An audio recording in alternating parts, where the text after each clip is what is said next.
Bismillahirrahmanirrahim. Alhamdulillah wassalatu wassalamu ala Rasulillah wa ala alihi wa sahbihi wa man tabi'ahu wa nasrahu wa wala. La haula wa la quwwata illa billah. Amma ba'du. Uhayyikum bi tahiyyatil Islam. Assalamualaikum warahmatullahi wabarakatuh. Alhamdulillah, saudara-saudaraku semuanya yang saya cintai dan dimuliakan oleh Allah Subhanahu wa taala. Alhamdulillah, malam ini kita dapat bersama-sama bersilaturahim dalam kajian Ramadan bersama Majelis Tabligh Pimpinan Pusat Muhammadiyah. Satu kemuliaan, satu kehormatan bagi saya untuk dapat bersama-sama bertukar pikiran, bersilaturahim bersama Bapak Ibu semuanya dari seluruh penjuru tanah air. Ya, kalau tidak cukup tanah airnya, kita dengan udara juga. Jadi tanah, air, dan udara. Tapi sayangnya di Indonesia ini seperti ada plesetan. Ya, plesetannya apa? Indonesia tanah airnya, bukan tanah airku. Ya, itu plesetan. Dinyanyikan oleh sebagian orang yang agak bandel memang. Jadi nya itu kembali kepada siapa? Ya, kepada para koruptor, ya, para calon negeri ini. Jadi tanah air Indonesia ini bukan milik kita lagi, bukan milikku, tapi miliknya. Ya. Alhamdulillah, malam ini malam yang keempat bulan Ramadan, kita sudah berpuasa 3 hari, mulai dari hari Jumat kemarin, Sabtu, dan hari ini Ahad. Luar biasa. Kita bersyukur kehadirat Allah. Saya senang bulan Ramadan tahun ini kita dalam kondisi yang prihatin. Loh, apa Pak Ustadz?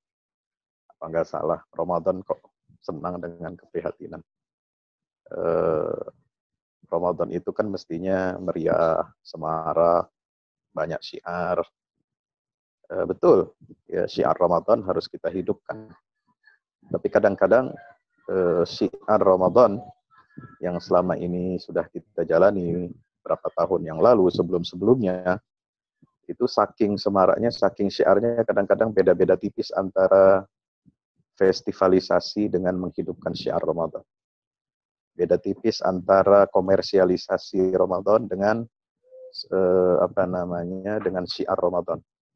Beda tipis antara hura-hura dengan sikap sebagian kita di antara kita yang mengadakan acara-acara buka puasa bersama di kantor-kantor, ya, di rumah orang-orang berada itu dengan berlebih-lebihan, bermewah-mewahan.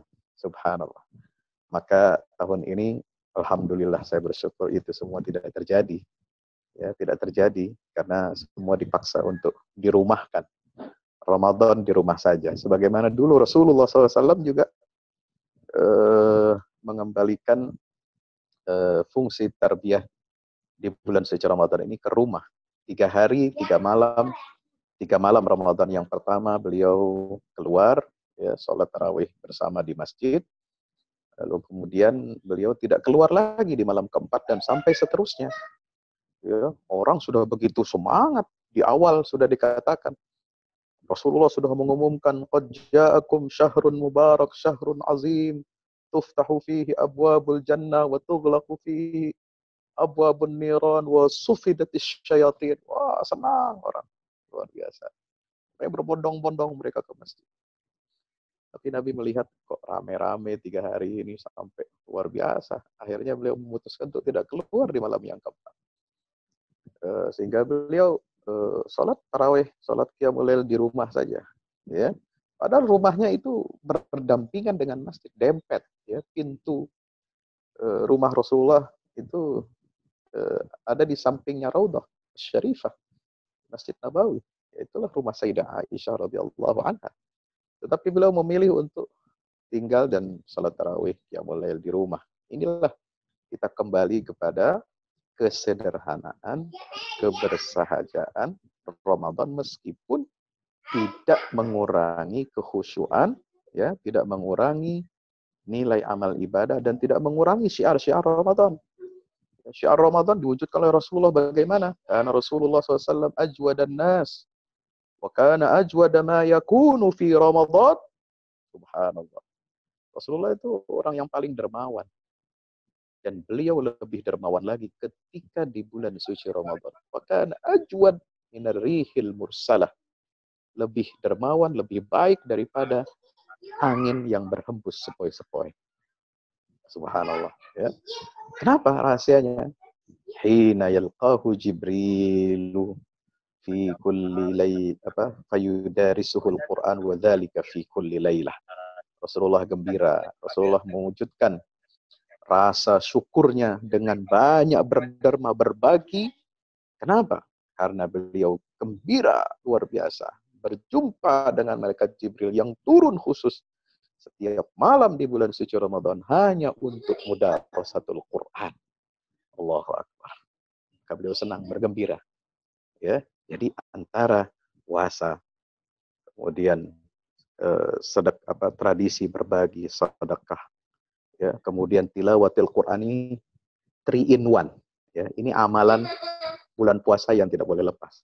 Ya, sekali lagi puasa, sedekah, berbagi, ya, kemudian tilawatil Quran, mudarasatul Quran, tadarus Al-Quran, apapun namanya itu, ini 3 paket, ya, 3 in 1 yang tidak boleh kita pisahkan, tidak lepaskan sama sekali. Maka kembali ke sinilah kebersajaan bulan Ramadan luar biasa. Para pemirsa yang dirahmati Allah Subhanahu wa taala, saudaraku, para mubalik, para pengurus, ya, Majelis Tabligh Muhammadiyah setanah air dan seudara, karena kita menghirup udara yang sama. Tema kita malam hari ini adalah memahami sunnatullah di dalam Al-Qur'anul Karim. Ini sengaja saya pilih tema ini karena saya pikir pasti banyak lah mubalik yang akan membawakan tema-tema yang berkaitan langsung dengan terminologi Ramadan, puasa, dan lain sebagainya. Saya mencoba untuk keluar dari mainstream. Ya, keluar dari mainstream. Saya ingat perkataan Ketua Dewan Masjid Indonesia, Bapak HM Yusuf Kalla. Ya, jangan sampai mubalik dai, ya, itu setiap Ramadan yang diulang-ulang ayatnya sama. Kutiba lagi, kutiba lagi. Kutiba alaikumusiyam maksudnya. Dari tanggal pertama sampai tanggal 30, ayat yang dibahasanya kutiba saja. Tentu kita tidak ingin seperti itu. Dan saya yakin, bagi organisasi dakwah Islam berkemajuan, dai-dai Muhammadiyah, insya Allah tidak seperti itu. Banyak tema-tema yang bisa kita bahas untuk mendekatkan dan merekatkan umat ini dengan Al-Quran, dengan spirit Ramadan, dengan substansi Ramadan. Saya yakin itu. Hanya saya ingin memberikan tekanan itu saja. Tidak ada maksud lain-lain, ya. Jangan dianggap menyinggung atau ini kan dai-dai atau balik Muhammadiyah. Tidak. Begini, Allah Ta'ala berfirman, ya, Allah ini menurunkan Al-Quran di bulan suci Ramadan, itu jelas. Syahrul Ramadan alladzi unzila fihil Quran. Ya, yang langsung disebut di dalam ayat 185 Al-Baqarah itu adalah apa? Hudal linnas wa bayyinatin minal huda wal furqan. Petunjuk bagi seluruh manusia, kemudian penjelasan-penjelasan rinci dari petunjuk itu dan pembeda antara yang hak dan yang batil. Itu yang langsung. Ayat yang sharih, nas yang tegas berkaitan dengan fungsi Al-Quran ketika diturunkan di bulan suci Ramadan. Baik, pemirsa yang dirahmati Allah. Selain itu, di dalam ayat-ayat yang lain, Allah menegaskan apa? Allah turunkan Quran ini sebagai cahaya, petunjuk, dan penjelasan bagi setiap sesuatu. Dalam surah An-Nisa, ayat 174, Allah Ta'ala berfirman, A'udzubillahi minasyaitonir rajim. Ya ayyuhan nasu qad ja'akum burhanun min rabbikum wa anzalna ilaikum nuran mubina. Wahai sekalian manusia, sungguh telah datang kepadamu burhan, bukti yang nyata, argumentasi yang kuat, yang kokoh dari Allah Subhanahu wa taala. Dan kami telah turunkan untukmu cahaya yang terang. Luar biasa. Kemudian di dalam surat An-Nahl ayat 89, A'udzubillahi minasyaitonirrajim wa nazzalna 'alaikal kitaba tibyanan likulli syai'in wa hudan wa rahmatan wa busyra lil muslimin. Lengkap sekali di ayat Allah. Ya. Kami telah turunkan Al-Quran kepadamu, kitab ini kepadamu, wahai Muhammad. Untuk menjadi apa? Tibyanan likulli syai'. Penjelasan segala sesuatu. Tafsir, penjelasan atas semua yang terjadi di alam semesta. Ini maksud daripada tibyanan likulli syai'. Yang terjadi di alam semesta ini apa? Hukum alam, sunnatullah. Hukum-hukum sosial, hukum-hukum ekonomi, ya, hukum-hukum politik, jatuh bangunnya peradaban manusia, ya, al-jaza min jinsil amal, balasan itu tergantung kepada amalnya. Siapa yang malas, ya, tidak mau belajar, dia bodoh. Yang mau belajar, dia akan pandai. Itu sunnatullah. Dan Allah menjelaskan segala sesuatu itu dengan hukum-hukum yang pasti. Maka mempelajari Al-Quran itu sama dengan mempelajari ilmu pasti. Jangan salah. Ya. Ada orang yang menganggap, ngapain belajar ilmu agama. Mungkin ada di antara orang tua Muslim, ya, menganggap ilmu agama itu kuno, terbelakang, ya, tidak berkemajuan, ya, mendorong anaknya untuk belajar ilmu agama, jadi ustadz, jadi kiai, itu tidak ada untungnya, nauzubillah, ya. Tidak ada, mohon maaf, profesinya yang tetap, tidak ada uangnya, tidak ada masa depannya, ya, gitu ya. Dan begitu rata-rata mindset, apalagi orang-orang di perkotaan, ya, menganggap Al-Quran ini ilmu yang tidak pasti, ilmu yang hanya bicara tentang surga neraka saja.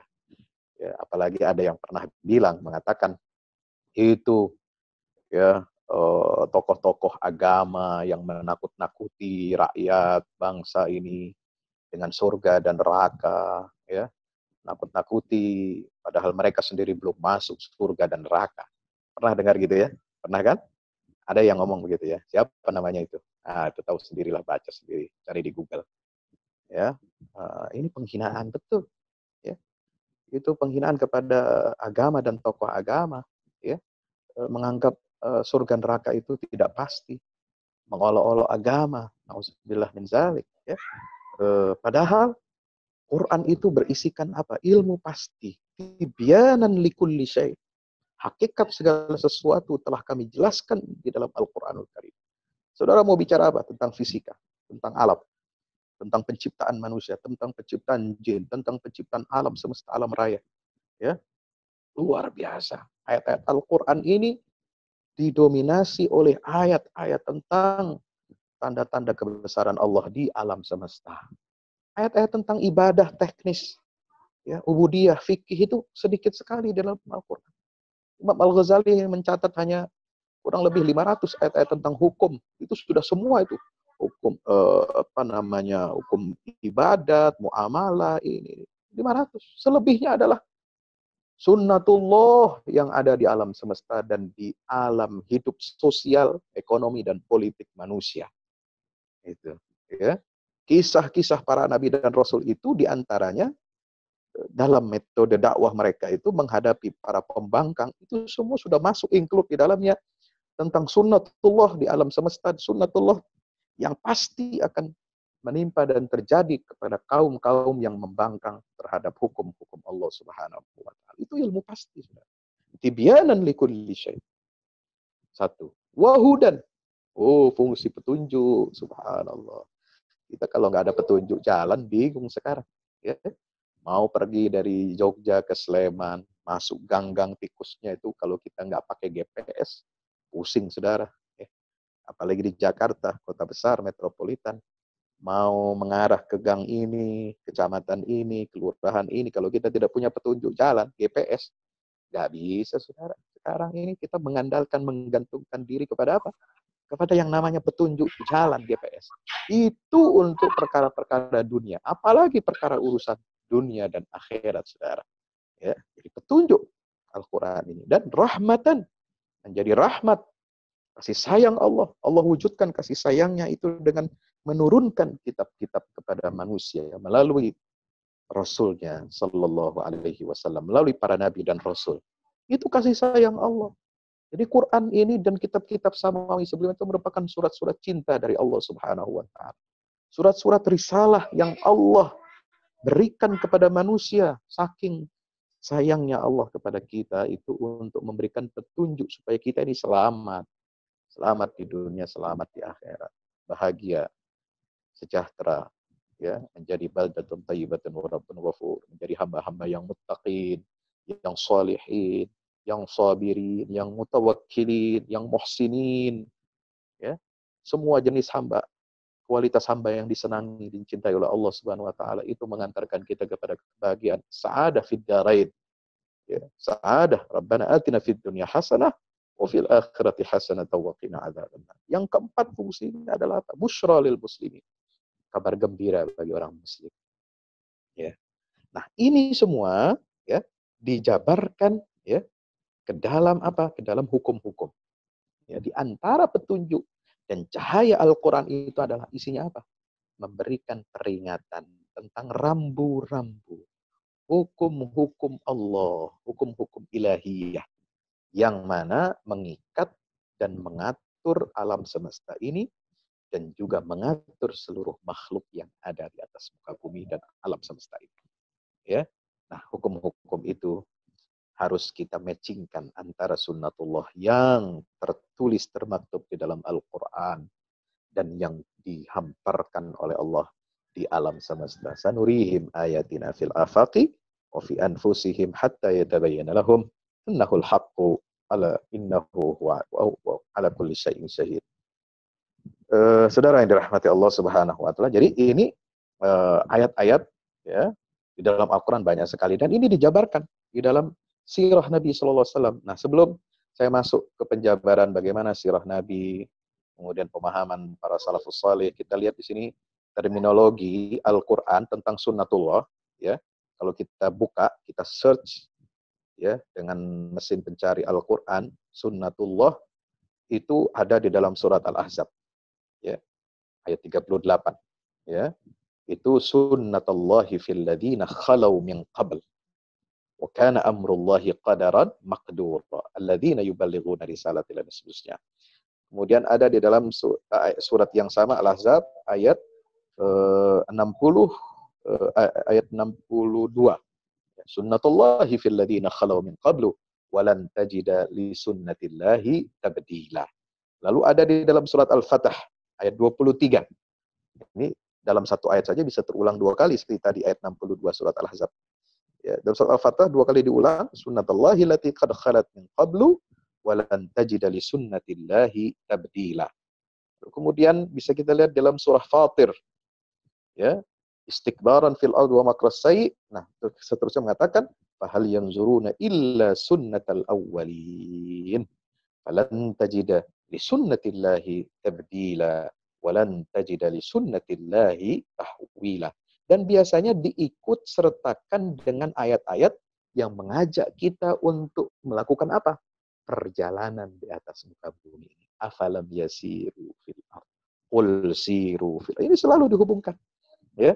Seperti dalam surat Fatir tadi, itu selalu dihubungkan dengan apa? Ayat setelah itu, awalam yasiru fil ard. Ya, awalam yasiru fil ard. Fayanzuru kaifa kana aqibatul ladina min qablihim dan seterusnya. Kemudian dalam surah Ghafir, ya surat Ghafir itu juga diawali dengan afalam yasiru fil ard fayanzuru kaifa kana aqibatul ladina min qablihim dan diakhiri ayat 85 falam yaku yanfa'uhum imanuhum lamma ra'au ba'sana sunnatallahi allati qad khalat fi ibadik wa khasira hunalikal kafirun. Allahu Akbar. Lalu kemudian yang paling dekat ya yang biasa kita baca ini karena dia masih awal-awal surah Ali Imran ya. Biasa orang familiar dengan ayat-ayat Al-Qur'an ketika di awal juz-juz awal ya. Apa kata Allah? Qad khalat min qablikum sunanun fasiru fil ard fanzuru kaifa kana aqibatul mukadzibin. Ali Imran 137. Nah, itu berhubungan dengan apa? Hadza bayanul linnas wa lil muttaqin itu tentang perang Uhud, tentang perang Badar, tentang sunnatullah dalam peperangan. Ya, harus kewajiban kita untuk taat kepada pemimpin, harus introspeksi, wala tahinu wala tahzanu iyamsaskum qarhun faqad massal qauma qarhum mithlu tilkal ayyam, dan seterusnya. Lalu dalam surat An-Nisa, yuridullahu liyubayyina lakum sunanal ladzina min qablikum, Al-An'am, qul siru fil ard, An-Naml, qul siru fil ard, ayat 69, kemudian surat Al-Ankabut, ayat 20, qul siru fil ard fanzuru kaifa bada'al khalq. Allah, banyak sekali. Jadi, antara sunnatullah dengan perintah untuk siru fil ard, ini ada korelasinya yang sangat erat. Nah, kondisi ini, kalau kita lihat Al-Quran, sangat menakjubkan dan mengagumkan. Ya, kondisi ini berbalik dengan kondisi kita pada saat ini, di mana umat Islam banyak sekali meninggalkan sunnatullah, mengabaikan sunnatullah. Ya, dalam bidang sosial, sunnatullah kita ketinggalan. Dalam bidang politik, kita tidak perhatikan sunnatullah. Dalam bidang ekonomi, kita tidak perhatikan sunnatullah. Ya. Dalam bidang medis, kedokteran, kita tidak perhatikan sunnatullah. Subhanallah. Ya. Contohnya seperti zaman sekarang ini, ya, ribut masalah corona, fatwa-fatwa corona. Nah, kira-kira kita istilahkan begitu ya. Ya, seperti fatwa-fatwa Muhammadiyah ini dibully, ya, dijadikan bahan gunjingan. Ya, ini fatwa terlalu takut kepada corona, ya, berorientasi qadariyah atau macam-macam gitu, menghindar dari penyakit ini seperti itu. Nah, ini omongan keluar dari pihak-pihak yang mengabaikan dan meremehkan sunnatullah. Ya. Kalau ada yang mengatakan saya tidak takut corona, cuma takut sama Allah. Ya, lalu kemudian padahal berada di zona merah, padahal berada di zona merah ini, saya sangat menyayangkan. Kemudian mendemonstrasikan bagaimana sholat berjamaah dan sholat masjid ya, tanpa ada social distancing, bahkan tidak mengikuti protokol kesehatan. Nah, ini sudah menantang sunnatullah. Ya. Yang ahli dalam sunnatullah di bidang medis itu ya ilmu kedokteran. Maka kita itu berfatwa itu harus merujuk kepada ahlu dzikri dalam bidang medis, ya. Sunnatullah yang mereka mengetahui seluk-beluk sunnatullah. Bagaimana virus ini tumbuh, hidup, cara bekerjanya, cara menularkannya, itu sunnatullah yang kita nggak tahu. Ya, ulama mubalik cuma ngomong berdasarkan Quran hadis, tapi yang tahu tentang mekanisme makhluk biologi, ya, makhluk biologis bernama corona ini, itu yang tahu itu adalah ahli-ahli medis. Jangan sembarangan kita ngomong. Ya, kita harus merujuk ke sana. Gitu. Jangan mengaku-ngaku pengikut mazhab Imam Syafi'i kalau tidak memperhatikan pandangan-pandangan Imam Syafi'i. Banyak yang hanya mengkaji fikih Syafi'i, fikih imam-imam mazhab itu hanya dari kulit luarnya saja, tidak belajar tentang adabnya Imam Syafi'i. Apa kata Imam Syafi'i rahimahullah? La a'lamu ilman ba'dal halali wal harami anbala minat tibbi wa qad ghalabu wa inna ahlal kitab qad ghalabuna alaihi. Ya, sangat disayangkan kita Indonesia ini mayoritas pengikut mazhab Imam Syafi'i. Termasuk Majelis Tarjih juga sangat menghormati Imam Syafi'i dengan semua pandangan-pandangan fikihnya luar biasa, sangat kaya. Beliau pencetus ilmu usul fikih, pencetus kaidah-kaidah dalam ilmu hadis, nasirus sunnah, ya, muassis ilmu usul fiqh, rahimahullah, al-Imam Muhammad ibn Idris Asy-Syafi'i. Tapi sayangnya kita mengabaikan perkataan fatwa-fatwa beliau yang mengatakan bagaimana saya tidak tahu ada ilmu yang lebih mulia setelah ilmu tentang halal dan haram yang lebih mulia daripada ilmu kedokteran. Ya, kata beliau, al-ilmu ilmani, ilmun lid-din wa ilmun lid-dunya. Ya, ilmu itu ada dua macam, ilmu agama dan ilmu dunia. Ilmu agama itu adalah ilmu fiqh, yaitu ada dua, dibagi dua, fikih akbar dalam akidah dan fikih asghar dalam fikih praktis ibadah sehari-hari, muamalat termasuk. Dan ilmu yang tentang dunia beliau mengkhususkannya adalah wa huwa ilmu tibbi. Dan beliau menyayangkan, innal muslimina qad dayya'u thulutsal ilmi. Umat Islam lebih banyak memprioritaskan ya perhatiannya kepada 2/3 ilmu, yaitu pertama ilmu akidah, fiqhul akbar, dan ilmu fikih yang kecil yaitu fiqhul asghar. Sementara sepertiga lagi yaitu ilmu kedokteran ini disia-siakan oleh umat Islam. Nauzubillah min dzalik. Maka itu beliau mengatakan la taskunanna baladan ya laisa fihi alimun yuftika an amri dinika wala tabibun yumbi'uka an amri badani. Jangan kamu tinggal di satu negeri, satu wilayah, satu negara, satu kecamatan, satu provinsi yang di situ tidak ada dua macam orang. Yang pertama, orang alim yang ahli fikih yang bisa memberikan petunjuk kepada kamu tentang perkara agama. Dan yang kedua adalah ahli kedokteran, ya tabib yang bisa memberikan bimbingan kepada kita tentang urusan fisik badan kita. Subhanallah, ini sunnatullah. Nah, ini saya dirahmati Allah Subhanahu wa taala. Maka oleh sebab itu coba kita lihat di sini bagaimana pengamalan daripada Rasulullah SAW tentang sunnatullah ini. Nah, kalau kita lihat di sini, ya, pemirsa, sahabat yang dirahmati Allah Subhanahu wa taala, Nabi telah memberikan panduan. Contoh dalam praktek sirah nabawiyah, ya.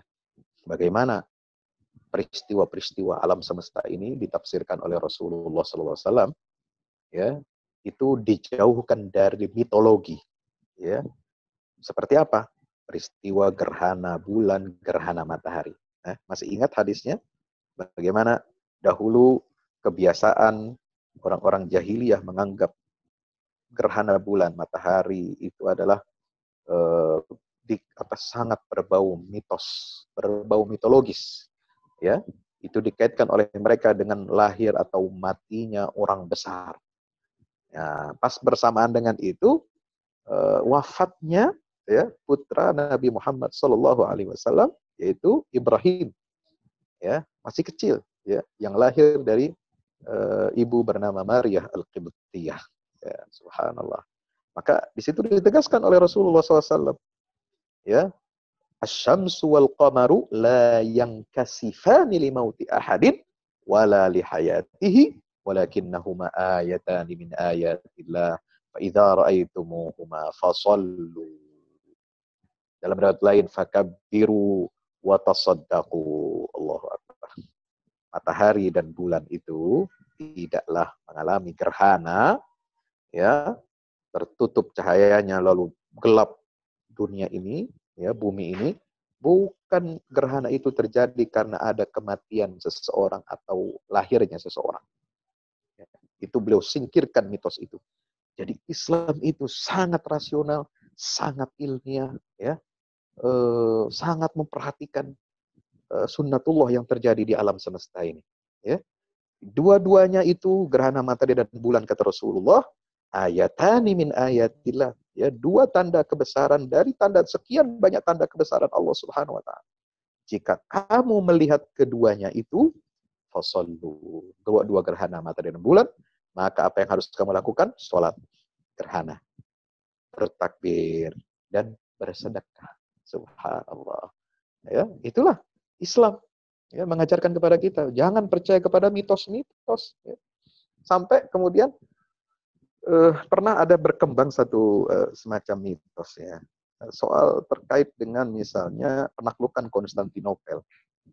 Penaklukan Konstantinopel tahun 1453, saudara tahu, kita semua belajar dari sejarah, itu ditaklukkan oleh Sultan Muhammad Fatih kedua, Sultan Muhammad II yang diberi julukan Al-Fatih.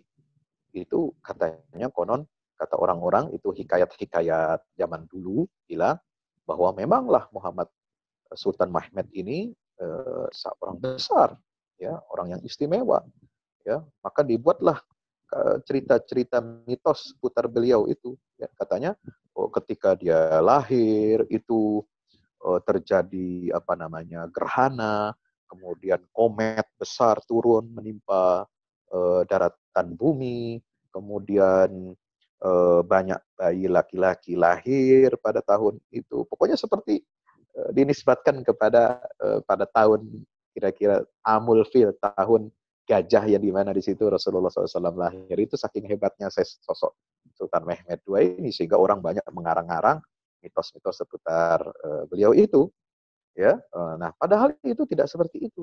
Nah, contoh ketika terjadi satu peristiwa kisah yang krusial, ya, ketika Sultan Mehmed itu berhasil masuk ke kota Konstantinopel, ya, untuk memata-matai ibu kota Romawi Timur yang dia bertekad akan menaklukkannya dan memasukkannya dalam wilayah kaum muslimin, sesuai dengan sabda Rasulullah SAW, la tuftahanna hadhil Madinah al-Qustantiniyatu fa ni'mal amir wal amiruha wa la ni'mal jaishu dalikal jais. Beliau mata-matai dulu. Beliau tinggal di sana beberapa waktu, beberapa hari, beberapa minggu, ya, tapi kemudian ketahuan, ya, dalam proses beliau pengintaian itu ketahuan dan akhirnya dikejar oleh pasukan Romawi dan beliau keluar, ya, ingin menyelamatkan diri bersama beberapa pengawalnya. Nah, di malam ketika beliau itu ada cerita lagi keluar dari sebelum beliau diangkat menjadi sultan karena ayahnya meninggal dunia itu. Nah, itu kan bersaing dengan ada saudara kandungnya adiknya itu yang menjadi suaka politik di Romawi Timur, Konstantinopel. Ya, kemudian pihak Romawi Timur ini ingin, ya, Pangeran Orhan yang diberi suaka politik di sana itulah yang diangkat jadi sultan. Jadi mereka berlomba dengan waktu untuk dikirim ke sana si Pangeran Orhan ini, sementara Pangeran Mehmed ini yang juga berlomba dengan waktu untuk kembali ke ibu kota Utsmaniyah, waktu itu di Edirne, itu berlomba dengan waktu. Alhamdulillah di situ pada malam itu dia berhasil menghitung-hitung. Dia seorang ahli astronomi ternyata. Ya, Sultan Mehmed ini menghitung-hitung bahwa malam inilah saatnya terjadi gerhana bulan total dalam hitungan beberapa menit saja. Subhanallah. Maka beliau bergegas, ya, untuk memangkas jarak waktu. Beliau ingin menyeberangi Selat Dardanel, ya, Selat Golden Horn, ya, dari wilayah Turki di Asia Kecil itu menuju Edirne itu harus menyeberang. Kalau lewat Istanbul, Konstantinopel itu tidak mungkin, kan lebih jauh dan di situ banyak pasukan musuh. Maka subhanallah, dengan hitung-hitungannya itu, gerhana bulan itu persis seperti yang terjadi itu, yang beliau hitung, dan beliau selamat menyeberangi itu, ya, tidak bisa dideteksi oleh kapal-kapal pengintai yang diletakkan di selat tersebut. Nah, inilah sains dalam Islam. Ya. Ibnu Sina misalnya, ketika beliau ini dikenal sebagai bapak kedokteran modern, ya, beliau orang pertama dalam ilmu sejarah epidemiologi itu yang menelurkan tiga konsep dasar bagi setiap dokter untuk apa? Untuk melakukan mitigasi bencana penyebaran wabah. Nah, itu.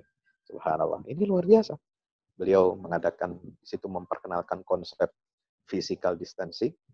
Beliau memperkenalkan di situ no social panic, ya.